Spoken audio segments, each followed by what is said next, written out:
श्री स्वामी समर्थ. जय जय स्वामी समर्थ. नमस्कार मित्रांनो, आपण रोज आपल्या देवांना आंघोळ घालत असतो. आपण दररोज देवपूजाही करत असतो, पण देवपूजा करताना देवपूजेचे काही नियम हे पाळावे लागतात. आता हे नियम कोणते तर बघा, अगदी छोटे छोटे नियम आहेत. आपण हे नियम पाळले तर आपण केलेल्या देवपूजेचं पूर्ण फळ मिळतं. आपण सर्वजण आपल्या घरामध्ये दररोज देवपूजा करतो. तुटकी फुटकी कशी का होईना, आपले आई वडील किंवा आजी असेल तर ते जशी देवपूजा करत होते त्यांचे पाहून आपण देवपूजा करायला शिकलो. आणि आपण असंही म्हणतो, देवपूजा न करण्यापेक्षा जमेल तशी पूजा केली ना ती बरी. पण खरं सांगायचं झालं तर बघा, आपण जी देवपूजा करतो, आपल्याला या पूजेचं संपूर्ण फळ पाहिजेच असेल तर आपल्याला या काही नियमांचे पालन हे केलंच पाहिजे. तुम्ही जर का या गोष्टी लक्षात ठेवून किंवा या गोष्टी धरून देवपूजा करत असाल तर तुम्हाला या पूजेचं संपूर्ण फळ मिळतं. आपण दररोज देवपूजा करूनही काही जण म्हणतात, आम्ही रोज देवपूजा करतो तरीसुद्धा आम्हाला याचं काही फळ मिळत नाही, किंवा त्यांच्या घराला काही दोष लागतात, घरातील अडचणी संपतच नाहीत. तर हे दोष का लागतात तर तुम्ही देवपूजा करताना ह्या गोष्टी तुमच्याकडून कळत नकळत किंवा चुकीने करायच्या राहून जातात. तर ह्या गोष्टी कोणत्या, तसेच देवांना आंघोळ घातलेल्या पाण्याचा उपाय कसा करावा हे आज आपण आजच्या या व्हिडिओमध्ये जाणून घेणार आहोत. पण व्हिडिओमध्ये पुढे जाण्याआधी जर तुम्हालाही परमेश्वराचा कृपा आशीर्वाद तुमच्यावर राहो असे तुम्हाला वाटत असेल तर या व्हिडिओला एक लाईक करा आणि चॅनलवरती नवीन असाल तर सबस्क्राईब करा. तसेच कमेंटमध्ये श्री स्वामी समर्थ नक्की लिहा. सर्वात महत्त्वाचं म्हणजे आपण दररोज देवपूजा करताना सर्वात अगोदर आपल्याला दिवा हा प्रज्वलित करायचा आहे. आपण काय करतो, आपली देवपूजा ही संपूर्ण करून घेतो आणि त्यानंतर आपण दिवा, अगरबत्ती, धूप हे लावत असतो. पण आपल्याला असं न करता देवपूजा करायला सुरुवात करण्याच्या अगोदर आपल्याला दिवा हा लावून घ्यायचा आहे. तुम्ही दिवा हा शेवटी लावताना तोच दिवा तुम्हाला हा सुरुवातीला लावायचा आहे. कोणतीही पूजा करताना आपल्याला ही अग्नीच्या साक्षीने करायची असते, तेव्हा त्याचे संपूर्ण फळ हे आपल्याला मिळत असते. तुम्ही जर काही एक चूक करत असाल तर तुम्हाला आजपासून देवपूजा करताना सर्वात अगोदर तुमचा जो दिवा असेल तो दिवा अगोदर एका बाजूला लावून घ्यायचा आहे. त्यानंतर तुम्हाला देवपूजा करायला बसायचं आहे. आता कित्येक जण बघा, गावाकडचे लोक असू द्या किंवा भरपूर जण लहान मुलांना देवपूजा करायला सांगतात. काही ठिकाणी आजी आजोबा असतात, ते फक्त देवपूजा करायचे आहे म्हणून देवपूजा करतात. परंतु देवपूजा करायला बसताना आपल्याला आसन घेऊन बसायचं आहे. तुम्ही बसायला एक आसन घ्या. तुम्हाला दररोज देवपूजा करण्यासाठी बसायला एक वेगळं आसन तयार करा आणि या आसनावर बसून तुम्हाला देवपूजा करायची आहे. देवपूजा करताना कधीही जमिनीवर बसून देवपूजा करू नये. प्रत्येक गोष्टी मागे शास्त्रीय तसेच धार्मिक कारण आहे, त्यामुळे ही देखील तेवढीच महत्त्वाची गोष्ट आहे. आपण म्हणतो जाऊ दे, कुठे गार लागतं, खाली बसून देवपूजा तर करायची आहे. 5-10 मिनिटाचे काम आहे. नाही बसायला घेतलं तर काय होतं, परंतु असं करू नका. ही देखील एक चूक आपल्याकडून कळत नकळत होत असते आणि याचे देखील दोष आपल्या घरात लागत असतात आणि त्याचे परिणाम आपल्या घरातील सर्वांना भोगावे लागत असतात. तेव्हा देवपूजा करताना तुम्ही एक बसायला आसन घेत जा. यानंतर आपण जेव्हा देवपूजा करतो तेव्हा देवपूजा केल्यानंतर जे देवांना घातलेलं आंघोळीचं पाणी असतं किंवा देवांना आंघोळ कशी घालायची, बघा आपण काय करतो, एक भांडं घेतो, एक मोठं कटोरी किंवा एक ताम्हण घेतो, त्याच्यामध्ये पाणी भरतो आणि सगळे देव त्याच्यामध्ये बुडवून त्यांना आंघोळ घालत असतो. पण बरेच जण या पद्धतीने देवांची आंघोळ आटपतात, तर आपल्याला असं करायचं नाहीये. किंवा तुम्ही काय करता, एक कटोरी किंवा एक भांडं घेता, त्यात सर्व देव ठेवतात आणि सर्व देवांवर तुम्ही तांब्याने पाणी ओतत असतात. तर आपल्याला देवांना अशी आंघोळसुद्धा चुकूनही घालायची नाही. यामुळे आपल्याला 100% दोष हे लागत असतात. देवांना आंघोळ घालण्यासाठी तुम्ही काय करा, सर्व देव तुम्ही एका ताम्हणात किंवा एका ताटलीत काढून घ्या. त्यानंतर एका तांब्या भरून तुम्ही पाणी घ्या आणि ज्या भांड्यात तुम्हाला देवांना आंघोळ घालायची आहे ते घंगाळ किंवा कटोरी कुठलंही भांडं असू द्या, ते भांडे घ्या. यानंतर आपल्याला आपल्या डाव्या हातामध्ये एक देवांची मूर्ती घ्यायची आहे आणि उजव्या हातामध्ये पाण्याने भरलेला तांब्या घ्यायचा आहे आणि हा उजव्या हाताने या आपल्या डाव्या हातातल्या मूर्तीवर पाणी घालायचं आहे.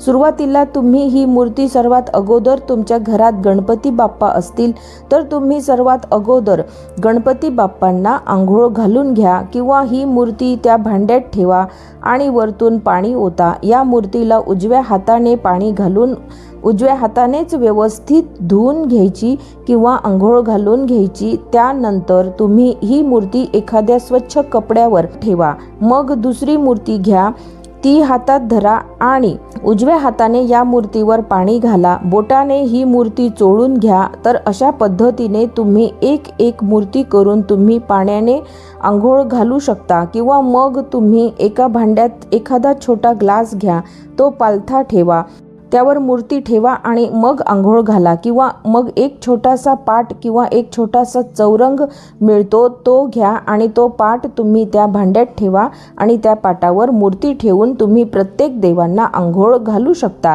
तुम्हाला देवांना कधीही एकत्रित आंघोळ घालायची नाही. जसे की बघा, आपण आपल्या घरामध्ये एकत्र आंघोळ करतो का? एका बादलीत सर्वजण आंघोळ करतो का? नाही ना. त्याचप्रमाणे देवांना देखील आपल्याला तसंच करायचं असतं. थोडा जास्तीचा वेळ लागू शकतो, परंतु आपण जी देवपूजा करतो त्याचं फळ हे आपल्याला संपूर्ण मिळालं पाहिजे, या हेतूनेच आपल्याला देवपूजा ही करायची आहे. यानंतर बघा, आपण जे देवांना आंघोळ घातलेलं पाणी जे आहे, हे पाणी अजूनही बऱ्याच ठिकाणी तुळशीला घातलं जातं. तर आपल्याला चुकूनही ही चूक करायची नाही आहे. तुळशी मातेचे एक स्वतंत्र पावित्र्य आहे, ती एक स्वतंत्र देवी आहे. माता लक्ष्मीचे दुसरे रूप तुळशी मातेला म्हटलं जातं.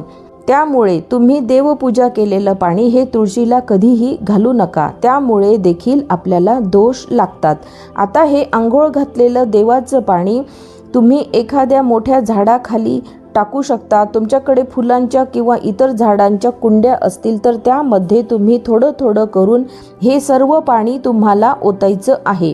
हे पाणी तुम्हाला कधीही रस्त्यावर किंवा पायदळी ओतायचं नाही किंवा तुमच्या वॉश बेसिनमध्ये देखील तुम्हाला हे पाणी ओतायचं नाही किंवा पाणी कोणाच्या पायाखाली येईल असं देखील आपल्याला हे ओतायचं नाही. तर हे पाणी आता काही ठिकाणी झाडं नसतील किंवा काही लोक फ्लॅटमध्ये राहत असतील, त्यांच्याकडे झाडं नसतील किंवा कुंड्या नसतील, तर अशा वेळेस त्यांनी त्यांच्या फ्लॅट खाली येऊन तुमच्या इथे आसपास मोठे मोठे झाडे असतील, गार्डन असेल तर त्या ठिकाणी मोठ्या झाडांच्या बुडाशी हे पाणी ओतायचं आहे. किंवा जे लोक खाली राहतात पण त्यांच्याकडे कुठलीच झाडं नाहीत, तर मग अशांनी त्यांच्या आजूबाजूला जी झाडं असतील त्या झाडाखाली हे पाणी ओतायचं आहे. बघा, यामुळे आपल्याला त्या देवांच्या पाण्याचं पावित्र्यही राखलं जातं.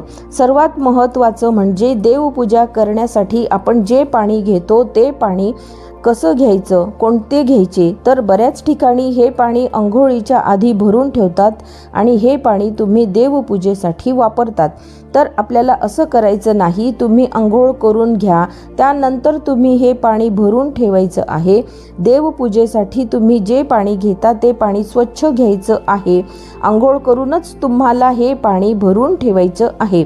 आता ज्यांच्याकडे पाणी 4-4-5 दिवसांनी येतं किंवा 8-8 दिवसांनी येतं, त्यांनी काय करायचं, मग त्यांनी कसं हे पाणी दररोज आंघोळ करून घ्यायचं. तर बघा, तुमच्याकडे ज्या दिवशी पाणी येतं त्या दिवशी तुम्ही आंघोळ करून हे पाणी एका कळशीत किंवा हंड्यांमध्ये तुम्ही स्वतंत्र तुमच्या देवासाठी तुमच्या देवघरामध्ये एका साईडला भरून ठेवू शकता आणि दररोज आंघोळ झाल्यानंतर तुम्ही हे पाणी वापरून तुमच्या देवघरातील देवपूजा ही करू शकता.